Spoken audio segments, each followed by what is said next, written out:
Welcome to today's daily Bible reading. We're continuing in the book of Joshua, and today we're reading chapters 8 through 10. Now the Lord said to Joshua, "Do not be afraid, nor be dismayed. Take all the people to war with you, and arise, go up to Ai.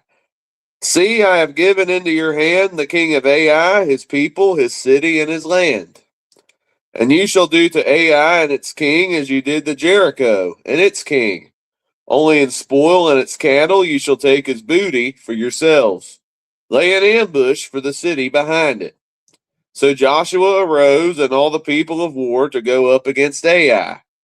And Joshua chose 30,000 mighty men of valor and sent them away by night. And he commanded them, saying, "Behold, you shall lie in ambush against the city, behind the city. Do not go very far from the city, but all of you be ready. Then I and all the people who are with me will approach the city, and it will come about, when they come out against us, as at the first, that we shall flee before them. For they will come out after us till we have drawn them from the city, for they will say, They are fleeing before us as at the first. Therefore we will flee before them. Then you shall rise from the ambush and seize the city, for the Lord your God will deliver it into your hand. And it will be, when you have taken the city, that you shall set the city on fire. According to the commandment of the Lord you shall do. See, I have commanded you." Joshua therefore sent them out, and they went to lie in ambush and stayed between Bethel and Ai, on the west side of Ai, but Joshua lodged that night among the people. Then Joshua rose up early in the morning and mustered the people, and went up, he and the elders of Israel, before the people to Ai. And all the people of war who were with him went up and drew near, and they came before the city and camped on the north side of Ai. Now a valley lay between them and Ai. So he took about 5,000 men and set them in ambush between Bethel and Ai on the west side of the city. And when they had set the people, all the army that was on the north of the city, and its rear guard on the west of the city, Joshua went that night into the midst of the city. Now it happened when the king of Ai saw it, that the men of the city hurried and rose early and went out against Israel to battle, he and all his people at an appointed place before the plain. But he did not know that there was an ambush against him behind the city. And Joshua and all Israel made as if they were beaten before them, and fled by the way of the wilderness. So all the people who were in Ai were called together to pursue them. And they pursued Joshua and were drawn away from the city. There was not a man left in Ai or Bethel who did not go out after Israel. So they left the city open and pursued Israel. Then the Lord said to Joshua, "Stretch out the spear that is in your hand toward Ai, for I will give it into your hand." And Joshua stretched out the spear that was in his hand toward the city. So those in ambush arose quickly out of their place. They ran as soon as he had stretched out his hand, and they entered the city and took it, and hurried to set the city on fire. And when the men of Ai looked behind them, they saw, and behold, the smoke of the city ascended to heaven. So they had no power to flee this way or that way, and the people who had fled to the wilderness turned back on the pursuers. Now when Joshua and all Israel saw that the ambush had taken the city, and that the smoke of the city ascended, they turned back and struck down the men of Ai. Then the others came out of the city against them, so they were caught in the midst of Israel, some on this side and some on that side. And they struck them down so that they let none of them remain or escape. But the king of Ai they took alive and brought him to Joshua. And it came to pass, when Israel had made an end of slaying all the inhabitants of Ai in the field, in the wilderness where they pursued them, and when they all had fallen by the edge of the sword until they were consumed, that all the Israelites returned to Ai and struck it with the edge of the sword. So it was that all who fell that day, both men and women, were 12,000. all the people of Ai. For Joshua did not draw back his hand, with which he stretched out the spear, until he had utterly destroyed all the inhabitants of Ai. Only the livestock and the spoil of that city Israel took as booty for themselves, according to the word of the Lord which he had commanded Joshua. So Joshua burned Ai and made it a heap forever, a desolation to this day. And the king of Ai he hanged on a tree until evening. And as soon as the sun was down, Joshua commanded that they should take his corpse down from the tree, cast it at the entrance of the gate of the city, and raise it over a great heap of stones that remains to this day. Now Joshua built an altar to the Lord God of Israel, on Mount Ebal, as Moses the servant of the Lord had commanded the children of Israel, as it is written in the book of the law of Moses, an altar of whole stones over which no man has wielded an iron tool. And they offered on it burnt offerings to the Lord, and sacrificed peace offerings. And there, in the presence of the children of Israel, he wrote on the stones a copy of the law of Moses, which he had written. Then all Israel, with their elders and officers and judges, stood on either side of the ark before the priests, the Levites who bore the ark of the covenant of the Lord, the stranger as well as he who was born among them. Half of them were in front of Mount Gerizim, and half of them were in front of Mount Ebal, as Moses the servant of the Lord had commanded before, that they should bless the people of Israel. And afterward he read all the words of the law, the blessings and the cursings, according to all that is written in the book of the law. There was not a word of all that Moses had commanded which Joshua did not read before all the assembly of Israel, with the women, the little ones, and the strangers who were living among them. And it came to pass, when all the kings who were on this side of the Jordan, in the hills and in the lowland, and in all the coasts of the great sea toward Lebanon, the Hittite, the Amorite, the Canaanite, the Perizzite, the Hivite, and the Jebusite heard about it, that they gathered together to fight with Joshua and Israel with one accord. But when the inhabitants of Gibeon heard what Joshua had done to Jericho and Ai, they worked craftily, and went and pretended to be ambassadors. And they took old sacks on their donkeys, old wineskins torn and mended, old and patched sandals on their feet, and old garments on themselves, and all the bread of their provision was dry and moldy. And they went to Joshua to the camp at Gilgal, and said to him and to the men of Israel, We have come from a far country. Now therefore make a covenant with us. Then the men of Israel said to the Hivites, Perhaps you dwell among us. So how can we make a covenant with you? But they said to Joshua, We are your servants. And Joshua said to them, Who are you, and where do you come from? So they said to him, From a very far country your servants have come, because of the name of the Lord your God. For we have heard of his fame, and all that he did in Egypt, and all that he did to the two kings of the Amorites who were beyond the Jordan, to Sihon king of Heshbon, and Og king of Bashan, who was at Ashtaroth. Therefore our elders and all the inhabitants of our country spoke to us, saying, Take provisions with you for the journey, and go to meet them, and say to them, We are your servants. Now therefore make a covenant with us. This bread of ours we took hot for our provision from our houses on the day we departed to come to you. But now look, it is dry and moldy.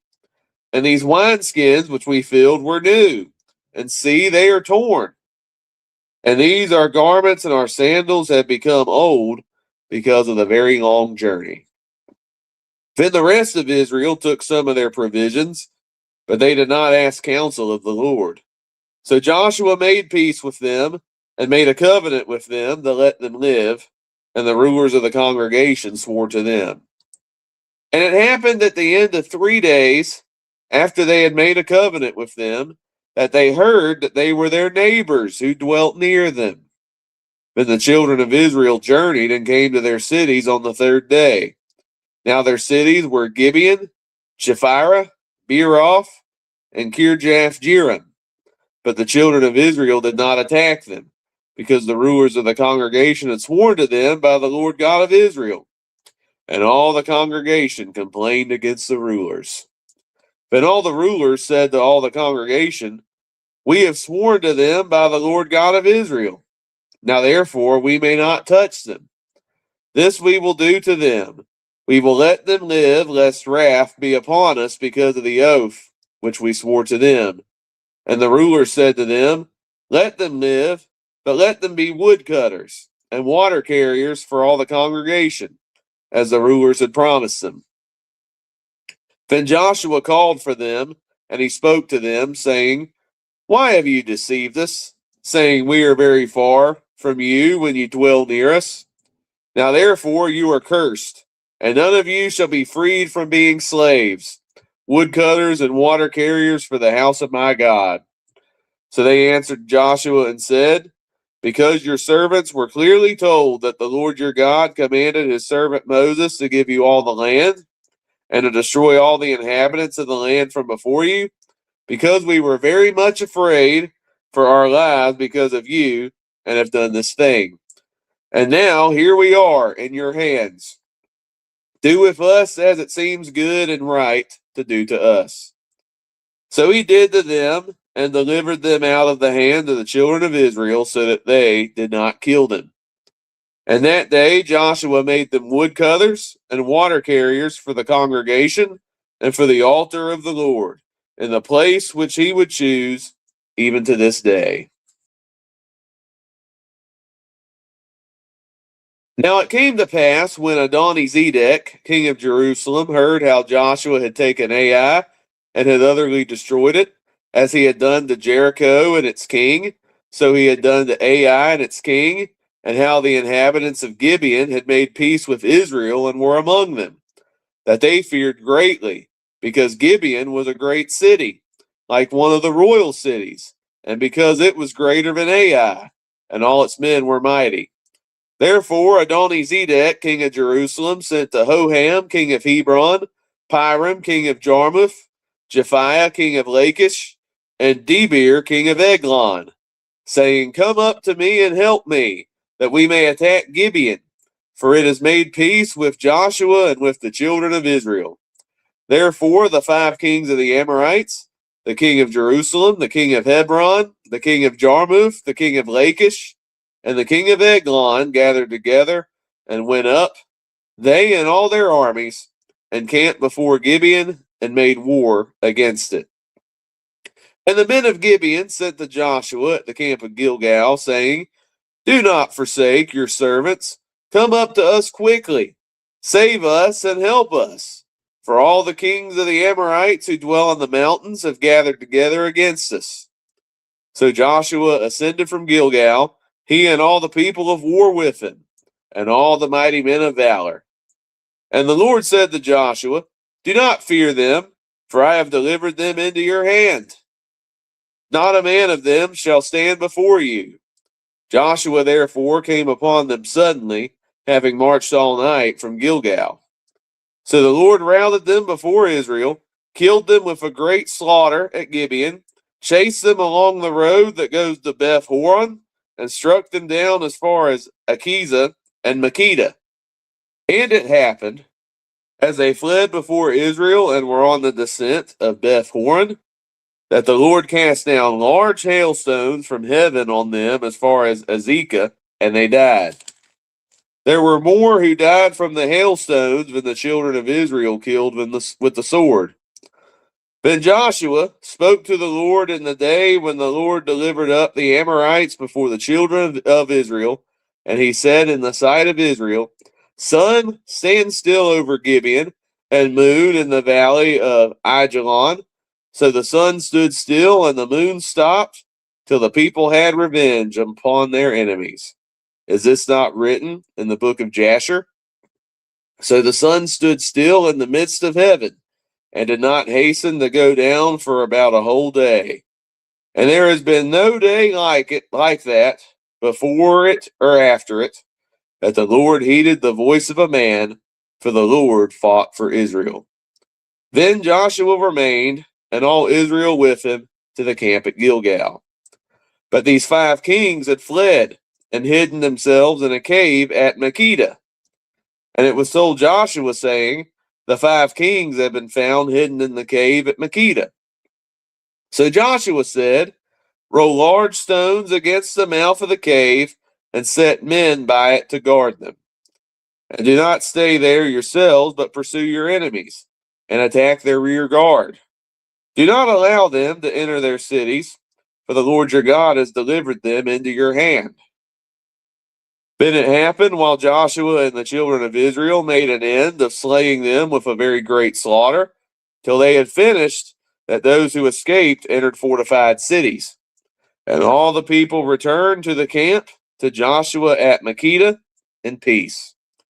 No one moved his tongue against any of the children of Israel.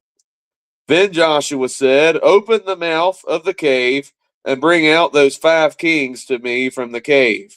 And they did so, and brought out those 5 kings to him from the cave, the king of Jerusalem, the king of Hebron, the king of Jarmuth, the king of Lachish, and the king of Eglon.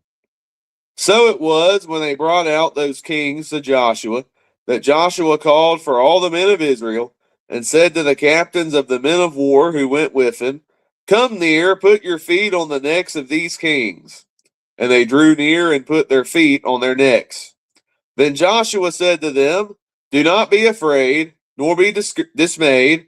Be strong and of good courage, for thus the Lord will do to all your enemies against whom you fight. And afterward Joshua struck them and killed them, and hanged them on 5 trees. And they were hanging on the trees until evening. So it was at the time of the going down of the sun that Joshua commanded, and they took them down from the trees, cast them into the cave where they had been hidden, and laid large stones against the cave's mouth, which remain until this very day. On that day Joshua took Makkedah, and struck it and its king with the edge of the sword. He utterly destroyed them, all the people who were in it. He let none remain. He also did to the king of Makkedah as he had done to the king of Jericho. Then Joshua passed from Makkedah, and all Israel with him, to Libnah, and they fought against Libnah. And the Lord also delivered it and its king into the hand of Israel. He struck it and all the people who were in it with the edge of the sword. He let none remain in it, but did to its king as he had done to the king of Jericho. Then Joshua passed from Libnah, and all Israel with him, to Lachish, and they encamped against it and fought against it. After the Lord delivered Lachish into the hand of Israel, who took it on the 2nd day, and struck it and all the people who were in it with the edge of the sword, according to all that he had done to Libnah. Then Horam, king of Gezer, came up to help Lachish, and Joshua struck him and his people until he left him none remaining. From Lachish Joshua passed to Eglon, and all Israel with him, and they encamped against it, and fought against it. They took it on that day, and struck it with the edge of the sword. All the people who were in it he utterly destroyed that day, according to all that he had done to Lachish. So Joshua went up from Eglon, and all Israel with him, to Hebron, and they fought against it. And they took it and struck it with the edge of the sword, its king, all its cities, and all the people who were in it. He left none remaining, according to all that he had done to Eglon, but utterly destroyed it, and all the people who were in it. Then Joshua returned, and all Israel with him, to Debir, and they fought against it. And he took it and its king and all its cities. They struck them with the edge of the sword, and utterly destroyed all the people who were in it. He left none remaining, as he had done to Hebron, so he did to Debir and its king, as he had done also to Libnah and its king. So Joshua conquered all the land, the mountain country in the south, and the lowland and the wilderness slopes, and all their kings. He left none remaining, but utterly destroyed all that breathed, as the Lord God of Israel had commanded. And Joshua conquered them from Kadesh Barnea as far as Gaza, and all the country of Goshen, even as far as Gibeon. All these kings and their land Joshua took at one time because the Lord God of Israel fought for Israel. Then Joshua returned, and all Israel with him, to the camp at Gilgal. Thank you for tuning in to today's daily Bible reading. Join me tomorrow as we'll be reading Joshua chapters 11 through 13.